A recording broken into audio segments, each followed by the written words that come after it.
Hola, I'm Claudia Romo Edelman. And I'm Cynthia Kleinbaum Milner. And this is a podcast a la Latina. The Playbook to Succeed, Being Your Authentic Self. In this episode, we interviewed Bea Perez, the Chief Communication Officer and Chief Sustainability Officer of Coca-Cola. Here are her 3 main takeaways. Number 1, learn to take educated risks by rejecting your first thoughts, not getting caught up in the details, and asking for help before making a decision. Number 2, invest in learning how your business works, even if it means taking a step back or even a pay cut. And number 3, the importance of protecting your reputation and building trust by staying authentic to yourself. All of that and more here. Stay tuned.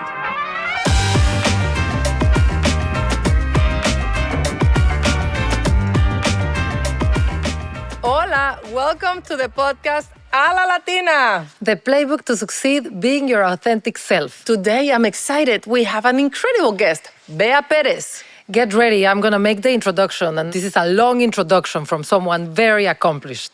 Okay, get ready. She's the Chief Communication, Sustainability, and Strategic Partnerships Officer for the Coca-Cola Company.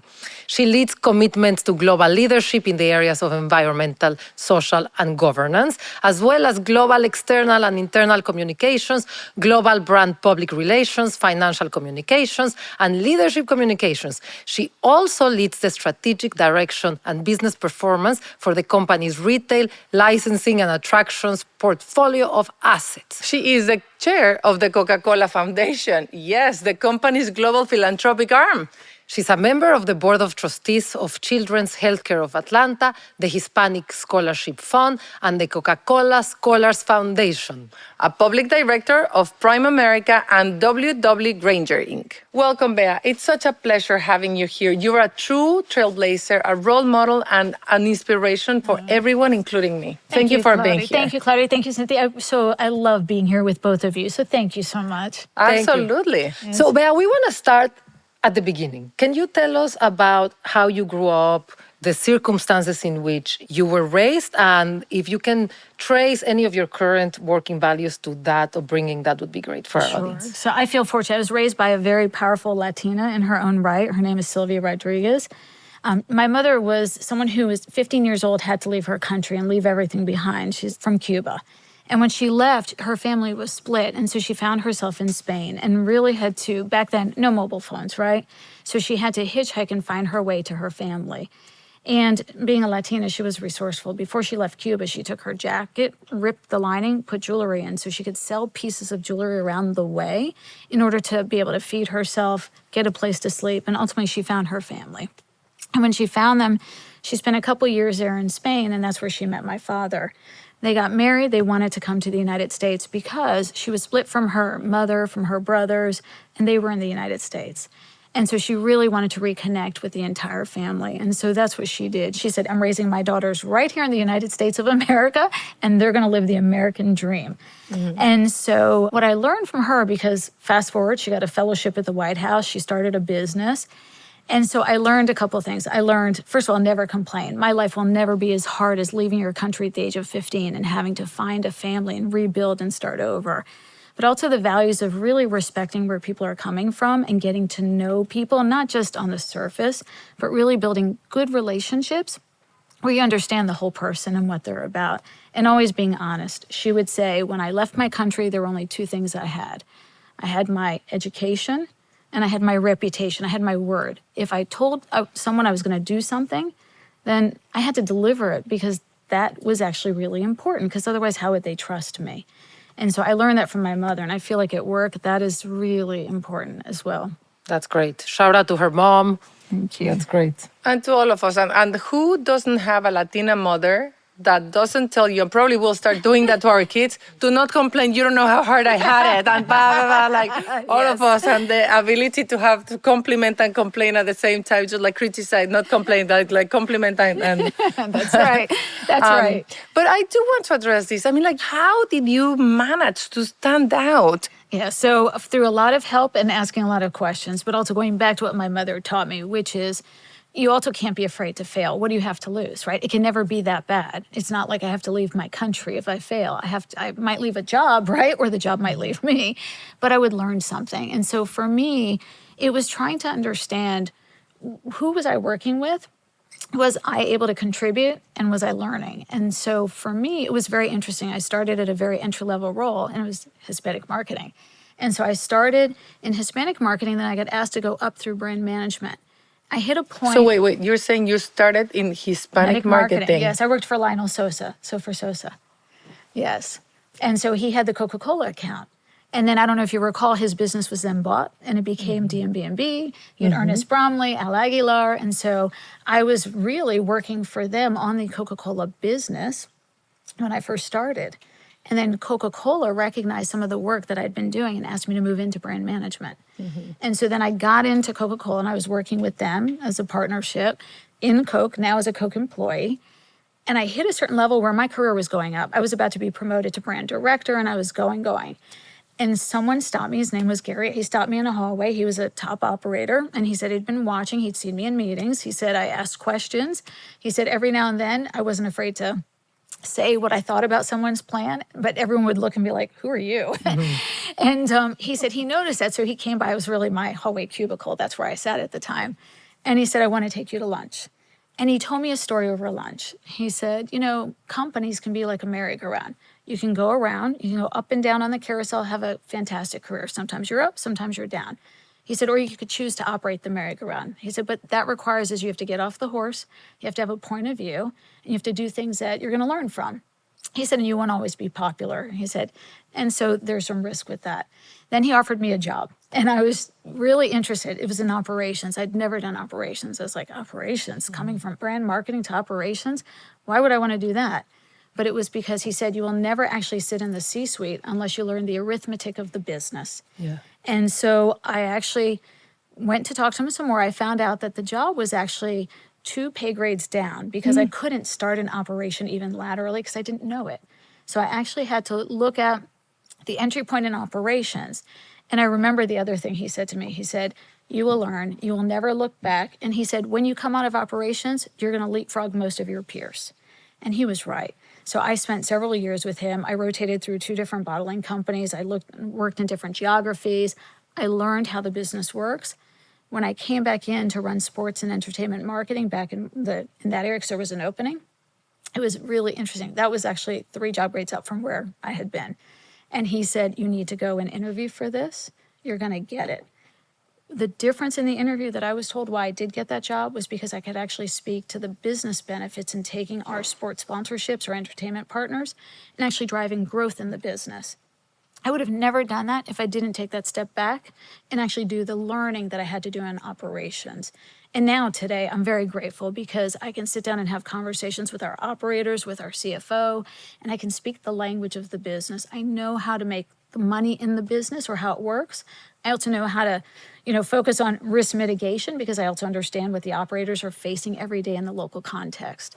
So I'm very grateful because for me, it was actually taking that step back to then leapfrog and go so much more forward, which I believe is why I'm sitting in the executive team today.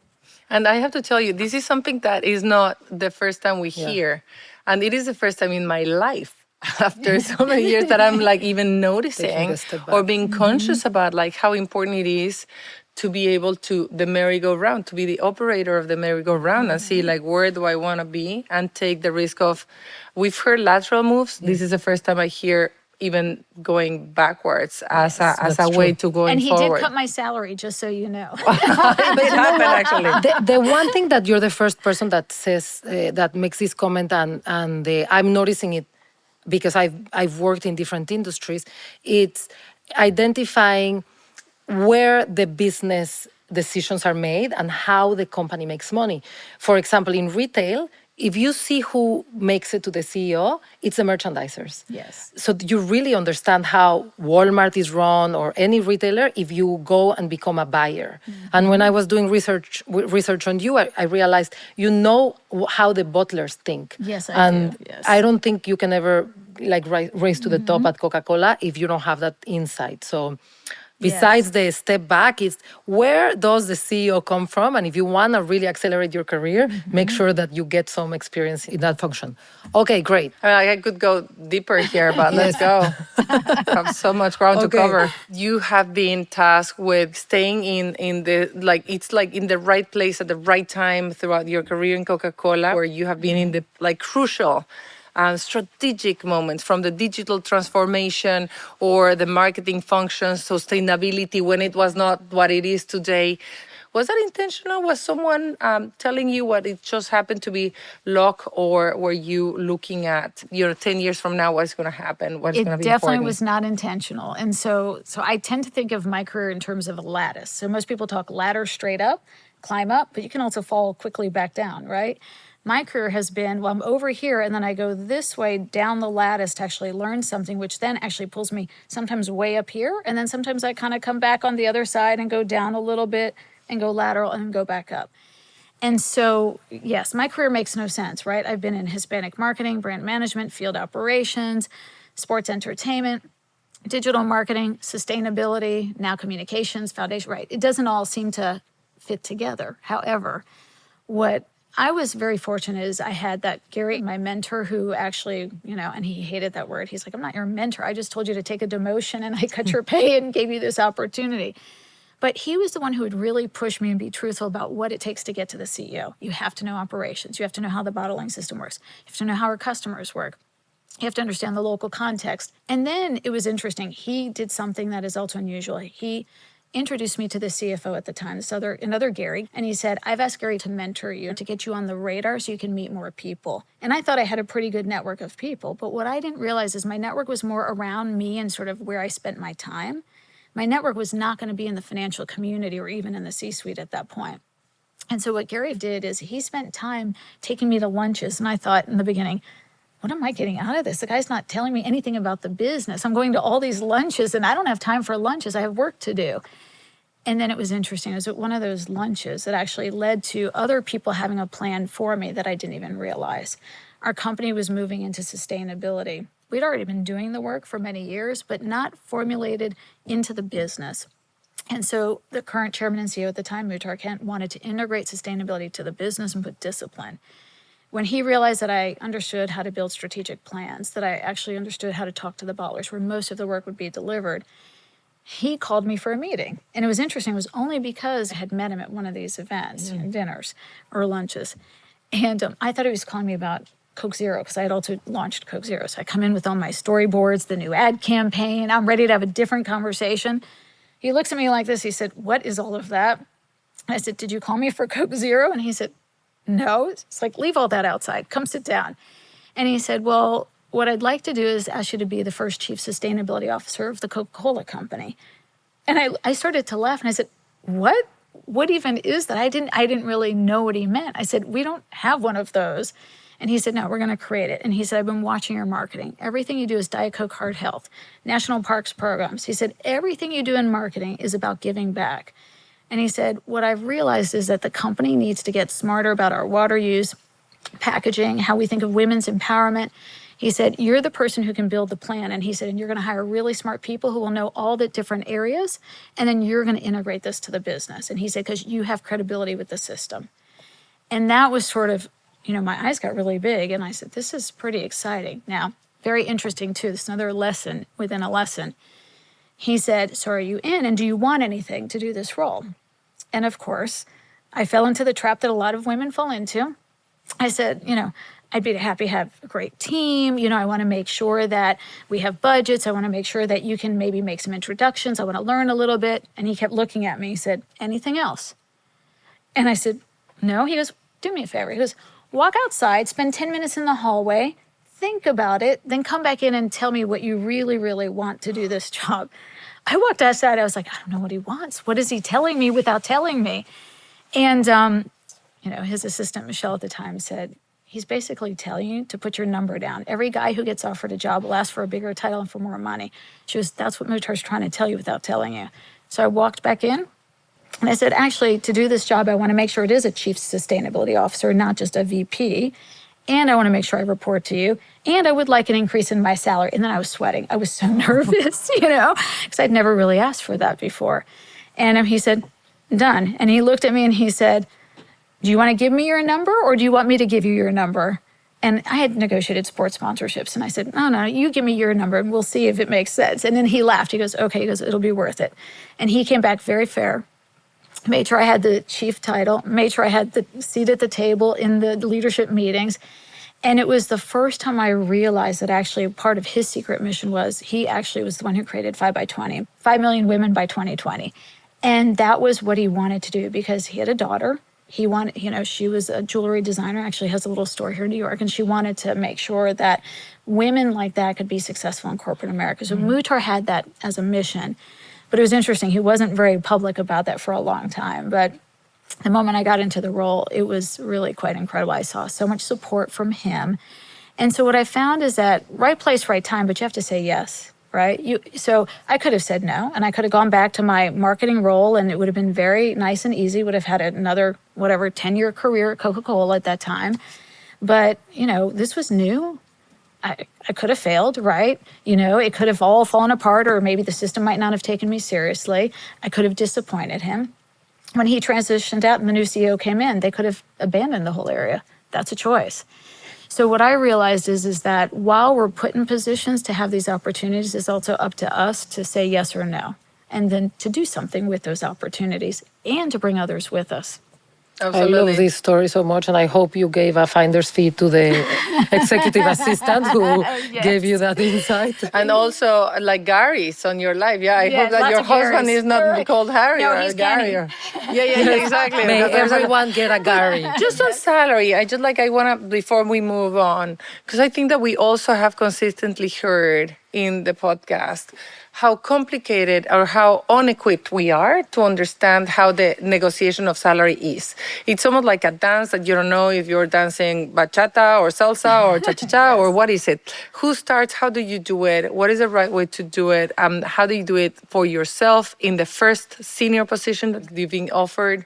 And how do you actually like as a boss seeing your team and your team of Latinas? Again, understanding how deep this pain point is, particularly for Latinas that are making it to level 7, level 8. Yes, that's right. So I think, first of all, as people who've gone through this ourselves, we have to help others and coach and guide them, because a lot of times when you're younger in your career, you get the sheet of paper, here's the job title, here's the salary, and you think it's non-negotiable because it's on a written sheet of paper or an email. So you think that's it. Or also because our mothers tell us, calladita, Be thankful. Be grateful. Be Yeah, grateful. exactly. Yes, be grateful. Don't ask for more. And that is very much part of the Latina culture. And so what I learned through my Garys was actually, those are just guidelines. And you have the right to push. And Latinas also push. We're very passionate people. When we think something should be done or fixed, we push. And so I learned to take that in. It doesn't mean I'm any less nervous. I still am nervous to this day when I have to have that conversation about myself. But what I have found is the pride in actually helping the women on my team, the Latinas on my team, or even around the company, go in and know how to ask for more. And it's also saying why. What I've learned is that they also have to come in and say, this is why I want more. This is why I think I deserve it. And then and being relentless about it, but also being willing to walk away from the job if they don't get it. And by the way, usually if you walk away the first time, it's kind of like being at an open market negotiating out. You're there but usually they call you back and they're like, no. I want you, come back. And then you end up getting at least met halfway. And so you have to know where is your halfway. If there's a halfway, you have to know what you really want. And you also have to be willing to walk if you don't get it. And that's really important. Very good advice. I think at some point we're going to have to do a workshop on salary negotiation. It keeps coming back. Yeah. Now we're going to talk about taking educated risks. You've talked already about some of the risks you took. What I want to ask you is more about any method, any playbook that you have to decide, this is a risk I'm willing to take, and maybe talk about risks you weren't willing to take. So in my career, I've also learned, there's little sayings, and I'm sure somebody else has come up with them, not me, but I say them. One is reject your first thought. So when I'm looking at my own playbook, I get very nervous. It's human nature. And so I don't let my physical body reaction, my bioreaction, make my decision. Because when I've been offered, When I was in marketing, I was actually offered to run NASCAR and I didn't know anything about it. I was so nervous. I was like, why would I do this? Or even sustainability. I was always nervous. And that would make me sometimes want to say no, because it's always easier to say no and just walk away than it is to say yes and do the hard journey. So reject my first thought. I reject it. I don't give the answer in the room. Just think about it. The other one is, I have another saying, don't major in the minors, right? Somebody else has said it before me. But for me, that's about don't get caught up in the little details. Like if someone's describing a job to you and you don't like everything about it, think about what you want to create. What's the bigger vision? What's the bigger picture and how this connects? And then go and create it. Don't get so caught up in how someone else has done it or the little details. And then the other piece is knowing that you don't know everything. So ask for help. So when you're making these decisions, I don't know what salary ranges should be. I might not even know some of this, these areas. So go and find the people who do and have the conversation. And so for me, I try to be very thoughtful about the process in advance and not let my emotional or physical body reaction make the decision. And then I try to get the data and then go have the conversation. And I also role play. So I role play with my kids. My kids probably think I'm crazy by now. Everything from before I present to the company board of directors to stakeholders. As when my kids were very young, I'd sit down and I'd say, they're young. They're going to let me know if it doesn't make sense to them, and then I'll work on it. And my son, Matthew, I remember when he was 5 years old, I would sit there and I was talking to him about a potential job. And he kept asking me all these questions. He's like, Mom, why would you do that? That sounds terrible. Or that's not going to help anyone. Why would you do that? And very simple questions. My daughter would say, well, is it going to be fun? Because she was younger. She was 3 years younger. Is that going to be fun, Mom? You're going to have fun? Yeah. As I got older, they had more thoughtful questions they would even ask me. And they're still my sounding board. So I go to my kids because since they don't know some of these areas, they're going to ask me whatever they think from their lenses. And that's a really important part of my process to look at, well, how big is this risk or not? Should I do this work? Will I actually have fun doing it? Will I like the people I'm working with? Will I make a difference? I'm at the age where I don't want to waste my time not making a difference, which is why I love the job that I have today, because I know that I actually have a company who wants to make a difference and it's aligned with my values. But those are some of the ways that I look at what's the real risk? Yeah. How big is it? And it's half the time you find it's not that big. And by the way, even if they offer you one title, you can create it and make it so much bigger than what they think it is. You're taking to the extreme something I tell my team all the time. When they bring something that's very complex, I'm like, just think of every executive in the company as a fifth grader. Explain it in a way that a fifth grader can understand it. Yes. So you're taking it to the extreme. Oh, yes. Oh, yes. And it's really interesting. Even recently, I had to present something to our board of directors. And there were some areas in there that I was not familiar with. And so I worked hard. I did research, had my team help me write a few things up. And I called my son. He's in California now. And I said, can you help me talk this through? And I started to present to him. And he said, he had done his research, so it's interesting. He said, you have lots of financial people on your board. He said, you actually haven't told me the return on the investment of what this is going to do. And I said, I don't think I have it. He said, okay. He goes, but do you have assumptions? He said, have you thought about directionally? Mm-hmm. He said, or do you know if it's going to be too expensive? And I said, Is that your son? That's my son. He's not 5 anymore. He's not 5 anymore. He's 22 now, and he's studying economics and business. So that's where that comes from. But it was good because as many, smart intellectuals that we have in our business, sometimes it's just really good to go outside and get someone who's not involved in the day-to-day. And I'm lucky that my children are willing to do it. I also have some good friends who are willing to do it. I think everybody needs to find that person. But I also want to go back to the Garys for just 1 minute. So the first Gary, who I still talk to, is not easy on me. He's very, very tough. And I remember taking him through a few things, why I thought I was qualified for one job. And I said, I'm good at relationships. And he said, so what? What the heck does that mean? He goes, how does that help the business? And it was just a very interesting way of getting feedback that was unexpected. But you have to have people around you who aren't going to tell you what you want to hear. You have to have people around you who are going to help you be a better thinker, but also hear some of the things that make you go, okay, but they're right. Yeah. I want to pay tribute to the work that you have done on sustainability. I think that you have done that for decades, and I've seen, and we work together in various organizations, but truly pioneer, courageous. And I think that I am delighted to see how not only you and I, but like the world is moving into diversity and inclusion. Yeah. But why are there not more Beas in companies? Why do we have Fortune 500, S&P 500s, and there's none of us? What are the things that we need to understand that we haven't seen before? What are the impediments that are not allowing us more Beas? So maybe there's Beas, but they don't want to say they're Latinas. That might be an option. Well, that's part of it too. But I think what you all are doing with this podcast and actually shining the light that this is possible and highlighting the stories and helping people have the tools and the playbooks to get there, I think for me, that's one of the most important things, because I don't know about you all, but you have to know that it's possible by seeing the role model who's sitting in the seat and hearing how they got there.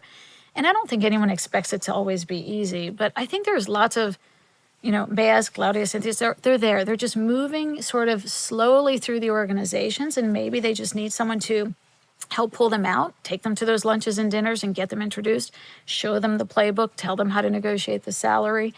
I mean, there's one lady at Coca-Cola who's fabulous. Her name is Bea, incredible, extraordinary. And she's now helping us run our North America part of the foundation work, community work. Well, years ago when I first met her, and she has an interesting story. She came from Colombia. And when she first came to the United States, she didn't speak English. And so she went to go work at a hotel, and she was a housekeeper. Yet she had degrees, and she was very skilled. And some Coca-Cola people met her and said, why don't you come in and run some of our events? She came to Coke, and I met her, and I started, talking to her, learning about her. I was like, wow, this woman can do anything. But I said to her, you have to learn the business. I told her the best advice I got was actually going on that lattice, going down, learning operations, and she did it. And she did it, and it got recognized and got quickly promoted. And what she's done is she's brought other Latinas in through her organization. So I think that it's up to all of us to tell the stories, but bring them along. And when you see them sort of hiding in the corners, bring them out and show them what's possible and help them get through it. I mean, I love the work you're doing with We Are Human. I mean, it's incredible. You tell the stories and you show youth that there is nothing that they're not capable of doing. And so for me, it's about that. It's about getting them out there. It's helping them come forward. They're there. Is there anything that you have that you suggest companies should do to create inclusive environments, but also more on the Latinas themselves? Is there any quality in the output, or is there like excellence in the work that you have noticed being the boss of so many people that you're like, no, we have to sharpen our pencils in? So what I'd say is a couple of things. I mean, it's Hispanic Heritage Month. If companies are not celebrating that and actually learning about the different cultures, and I think we have to educate others that we're not all the same. I mean, my husband's, he's from New Mexico. He's Mexican descent. I'm Cuban, Spanish. He eats brown beans. I eat black beans, right? There's even a difference in our food. And so there's little things like that. And to make sure that, companies will benefit by having a Latina looking at their advertising, because imagine if you're running an ad in Texas versus in Florida, and it shows food on the table. If you show the wrong food, guess what? We're going to know it's the wrong food, and you won't have that core insight, and then the business won't be successful. And so I think it's helping companies understand that if you want to drive growth and if you want to talk to your consumer, then you actually need to make sure that you have people in your company who represent that consumer base. And so at Coke, we have a goal to actually reflect the marketplace we serve anywhere around the world. And so in the United States, we look at the numbers and we have goals that are actually in our compensation that say we want to mirror what the U.S. Census data is. And then we have to also, I think, going back to what you said, flip the script a little bit. So while we will coach and tell everyone, raise your hand, ask for those opportunities, negotiate your salaries, it's also up to us to make sure we call on people, because we know in our culture, you don't want to show up at someone's party without being invited, right? Latinas don't typically do that. We wait to be invited. That's the same thing sitting in a business discussion. We wait to be invited to the conversation. So if you know that about other Latinas, then go ahead and invite them to the conversation, and don't wait for somebody else to do it. You do it. And make sure you're drawing their point of view into the table. The business will be better for it. So that's where I think we have to flip the script and not put everything on them. We have to put a few things on ourselves and our other leaders. And at Coke, we also talk a lot about Coke and its brands are for everyone. So then we need to make sure that we are really getting everyone's points of views at that table. And that's going to help the business. Absolutely. And I truly believe that we've been playing the script of someone else, right? Like someone that is very stereotyped, where being a Latina could have been a con for your career, not a pro for your career. So we're trying to unstereotype and to see how these values and the assets that we have can be understood better in a professional setting as virtues, as Yes. assets, as positive.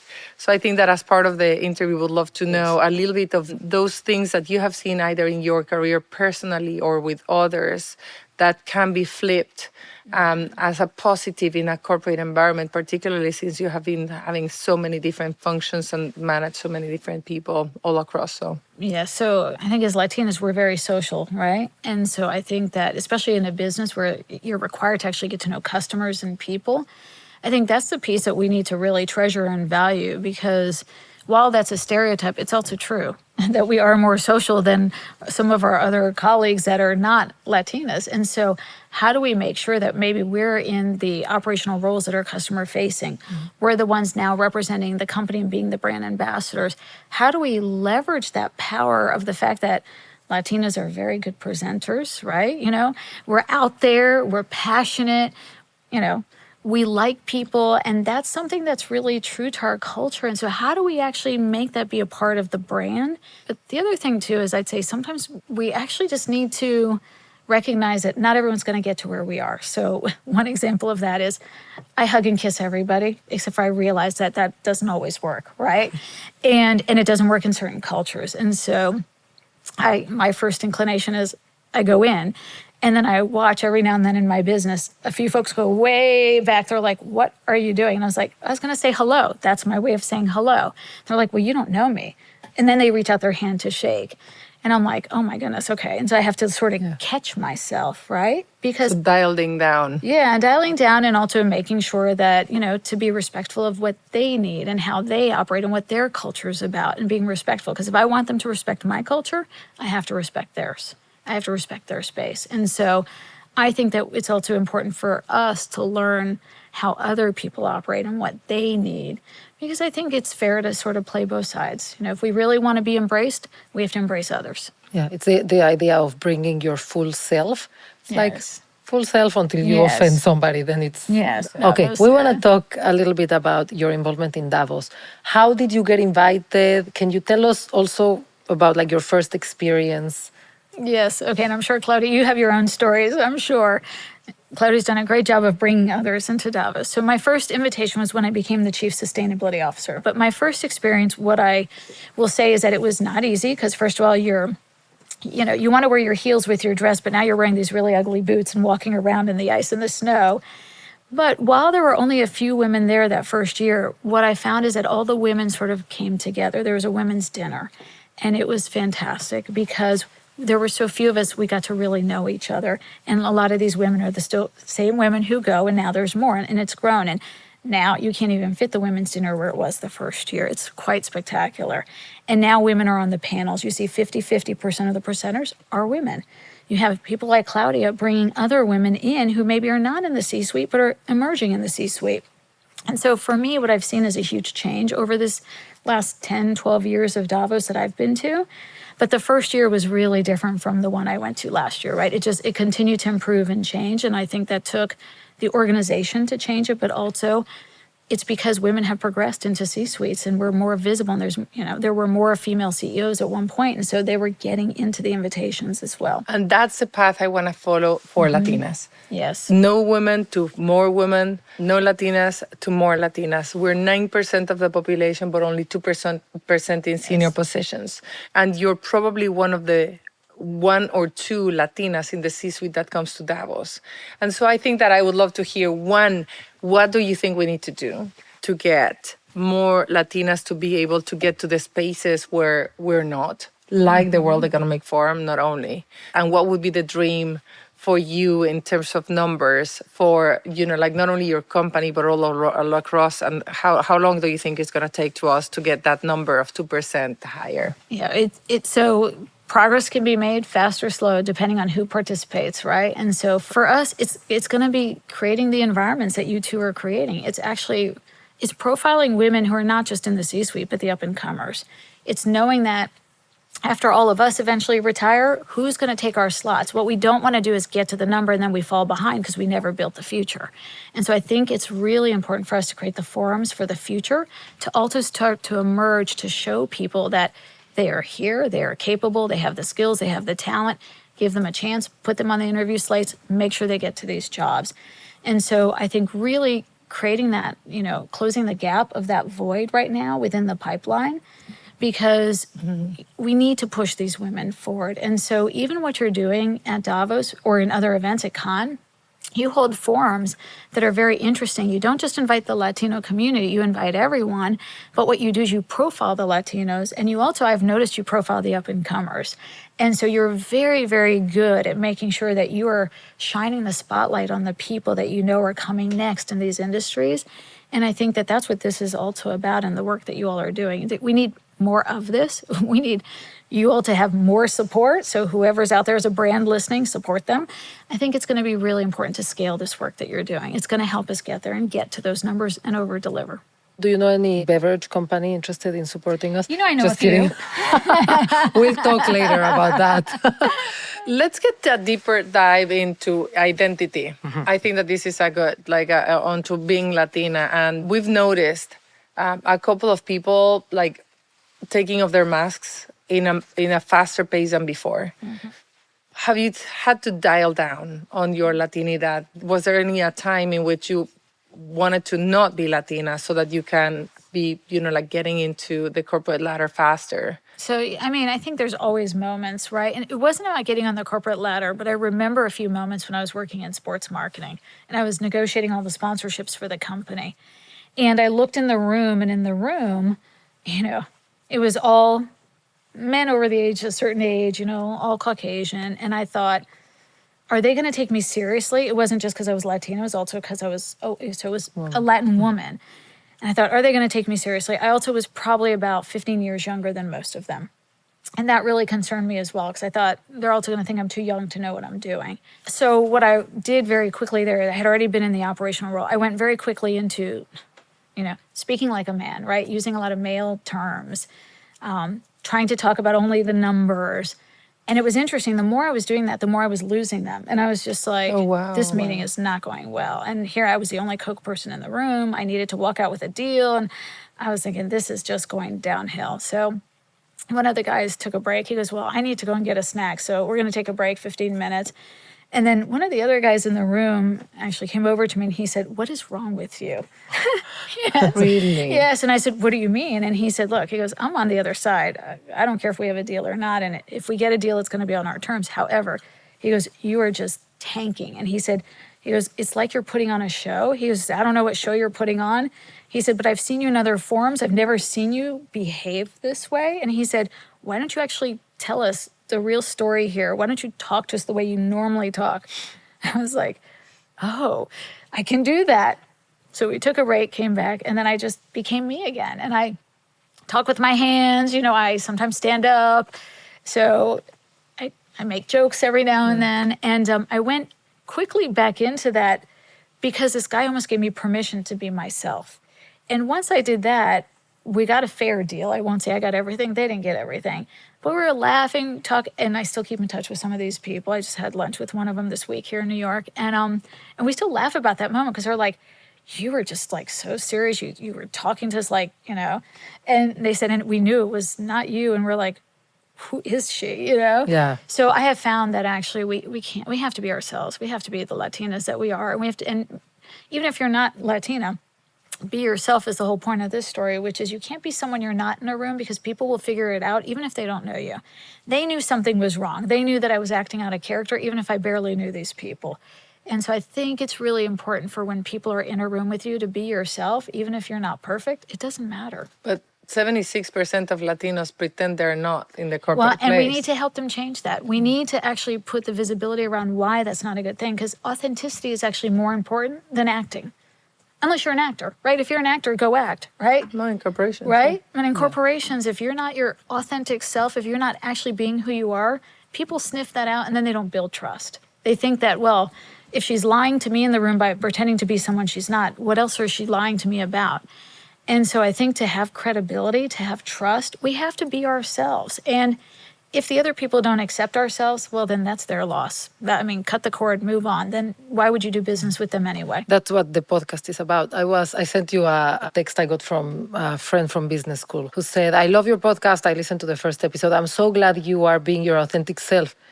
I'm like, I mean, can you imagine trying to do this and not be our authentic self? Like, it would be the worst 2 hours of my week trying to like Yes. pretend to be someone else. So Yes, that's right. Just like as a follow-up, inversely, so you were talking about like dialing down and being your authentic self, but what about taking the Latina characteristics that maybe helped you to get to a place? You were like before talking about like the non, what about the Yes. other way around? Yeah. So, and I realized for me, so I'm also on the Hispanic Scholarship Fund board.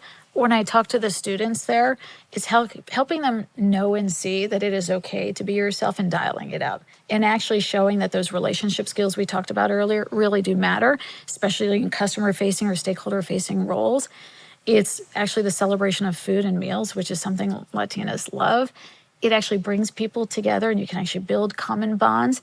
And so showing the next generation of students who are just coming up in their own right, but also in the workplace. So we talked earlier also about diversity. Well, lots of people have actually, maybe never had a Cuban meal.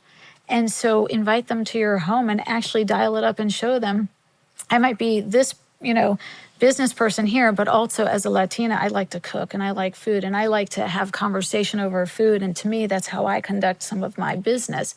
Bringing people into your home and people who are from different backgrounds, I found that it really opened up. We had people over to make paella together and people from all over, different backgrounds, nationalities. And it was really, really interesting because how many people actually invite others to their home to actually watch them cook in their kitchen and do it together? Half of the paella came out okay. The other half was just so-so. We all joked about it, and now, like, these are people who are some important stakeholders that I can pick up the phone and call because we had that special moment. We bonded. They understand me and I understand them. familismo. Yes, familismo. Yes, Sí. I have Definitely my bring it team to your from workplace. Malaysia that's here this week. They came to my house and they played with my kids, and it's like I know that we're feeling much more comfortable because now they know my family. Yes. Okay, we're gonna take a trip down memory lane to Bea when she was 30 years old. I mean, you had your Garys, but which advice would you like to give Bea that Garys didn't give you? The advice I would say is that learn as much as you can and don't be afraid to live in different parts of the world. And so while I thought I was a learner and taking some of these, lattice moves was a part of a learning journey, I was learning only the Coca-Cola business, but not really brushing up on some future skills. And so digital literacy, for example, right? The whole digital space was just emerging back then. And while I was doing some things inside of my business, I had a very superficial understanding of the space. And today, look at it today. And so you're never too old to learn, never too young to learn, and you should always learn outside of your own area. It makes you more interesting, and also it can help you in the future at the same time. And just really making sure that you're starting to experience the world. So I wish I had lived in more countries when I was younger. I wish. I was fortunate through Coke to live in China. I lived in Mexico, lived in Brazil. Very fortunate.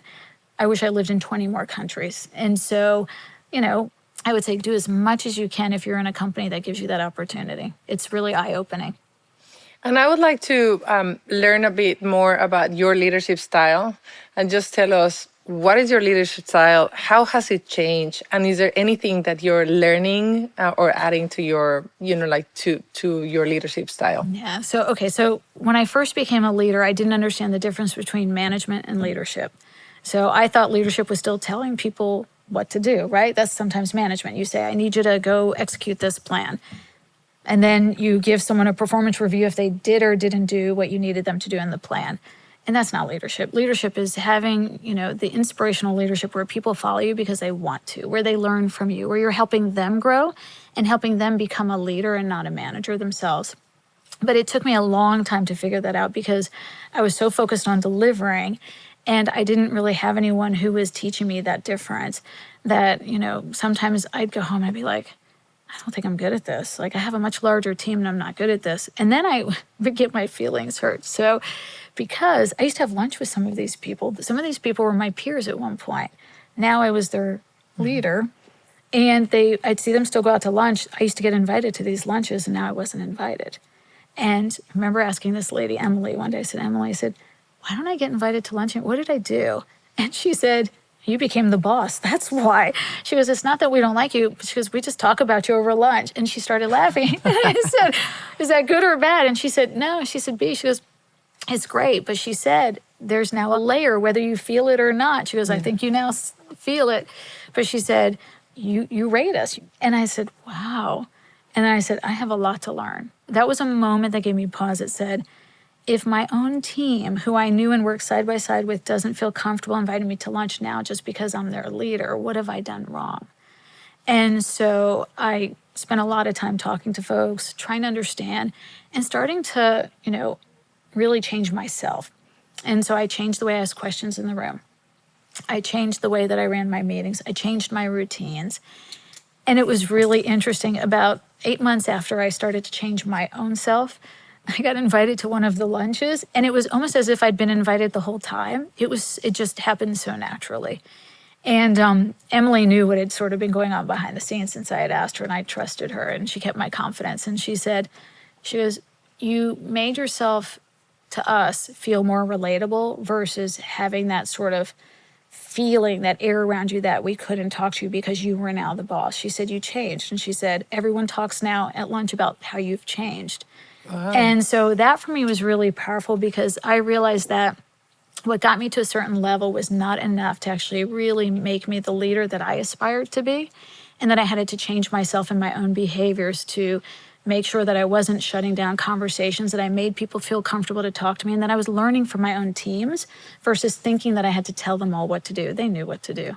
They just needed someone to inspire them to keep going, to help them feel that the work they were doing was making a difference and show them that it was making a difference. So I've learned a lot through this journey. So hopefully I'm a better leader than I was back then, but I'm still learning. I want to summarize two things that you just said for our audience because they resonated a lot with me. The first one is what gets you the promotion doesn't prepare you for the job. Like being a great individual contributor doesn't mean that you're a great manager. Being a great manager doesn't mean that you're a great leader. And you have to invest in becoming that.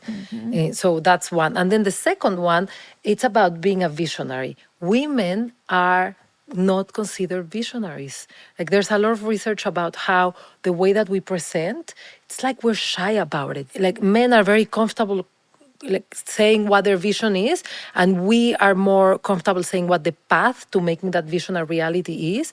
And we have to, you obviously speak like a visionary, Claudia, but most women are not like you, and we need every woman to know that until we are considered visionaries, we are not going to get a fair representation. So we have to believe in our vision and lay it out and prepare to present it so people see us as visionaries. It's like a known issue. And let's go to the last question of the last podcast. question is, who else should we have in our podcast? You actually mentioned someone. We should take note of her. Is there anyone else that you would like to? Yeah, so besides Alba Balin, who's spectacular at Coca-Cola and an up-and-comer, I'd say someone who is already in a fabulous job over at Disney is Rita Ferro. Ferro, and she is spectacular. She and I sit on the board of the Hispanic Scholarship Fund. She runs all of the media, sports, entertainment for Disney. She gives back. She is an incredible Latina. She has a daughter as well who's an up-and-comer in university, but really someone who I think would contribute a lot and maybe, teach a lot of the younger folks a lot as well. Let's have her. That's exactly what we need. Trailblazers like you that can inspire us, but also gives us exactly the nuggets of wisdom that we need so that we can have a playbook that allows younger Latinas to make it in half the time. Thank you. Bea, this was great. Thank you so much for being here. Thank you. Thank you so much for having me. It's important to inspire the future generations to be able to lead a la Latina.